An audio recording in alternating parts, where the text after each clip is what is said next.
1 ফেব্রুয়ারি জাতীয় প্রেস ক্লাবের সামনে আয়োজিত হয় জুলাই অভ্যুত্থানে শহীদ হওয়া ব্যক্তিদের পরিবারের সংবাদ সম্মেলন। সেখানে শহীদ ব্যক্তিদের কারো মা, কারো বাবা, কারো সন্তান, কারো ভাই, কারো স্ত্রী উপস্থিত ছিলেন। তাদের হাতে ছিল অভ্যুত্থানে নিহত হওয়া স্বজনের ছবি। জুলাই অভ্যুত্থানে পরিবারের উপার্জনক্ষম ব্যক্তিকে হারিয়ে সন্তানদের নিয়ে জীবন চালাতে দুঃসহ অবস্থায় পড়াসহ বিচারের দাবিতে বিভিন্ন বক্তব্য তুলে ধরেছেন তারা।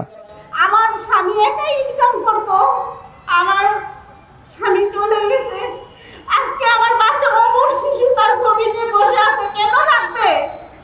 কেন তার ছবি নিয়ে বসে থাকবে? সে বলে বাবা, আমার বাবা এখনো হাসপাতালে আছে, আমি মা হয়ে তাকে কিছু বলতে পারি না। আজকে আমার বাচ্চাকে আমি বড় মেয়েকে পরীক্ষা দেওয়াইতে পারি না শুধু টাকার জন্য। আমার স্বামী যদি বেঁচে থাকতো তাহলে এরকম আমাদের হয়তো না। আমাদের সন্তানদের রক্তের উপরে দাঁড়িয়ে যে সরকার গঠন হয়েছে, কিন্তু আমরা সব সময় আশাবাদী ছিলাম যে আমাদের সন্তানদের হত্যাকারীর বিচার এই বাংলার জমিনে এবং এই অন্তর্বর্তীকালীন সরকারের আমলে আমরা দেখতে পারবো।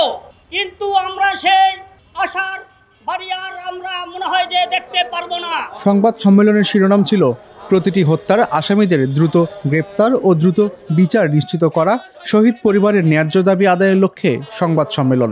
আমি সবার কাছে আবেদন করছি, ডক্টর ইউনূস স্যারের কাছে আবেদন করছি, তারা আমার মুখের দিক তাকান, এই অসহায় মায়ের মুখের দিক তাকিয়ে তারা কথা বলো যে না, তাদের সন্তানের বিচার প্রয়োজন, আমাদের সন্তানদের রাষ্ট্রীয়ভাবে একটু প্রতিষ্ঠা করুন।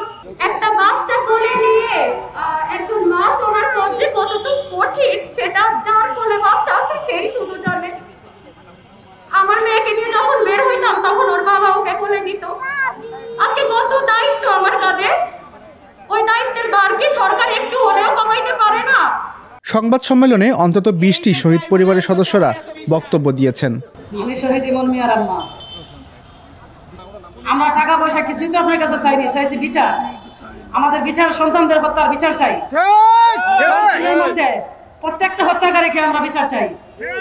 শেখ হাসিনা সহ যারা যারা দোষর আছে সবাইকে ফাঁসির কাস্টডিতে আমরা চাই। এছাড়া আমাদের আর কিছু বলার নাই আপনাকে।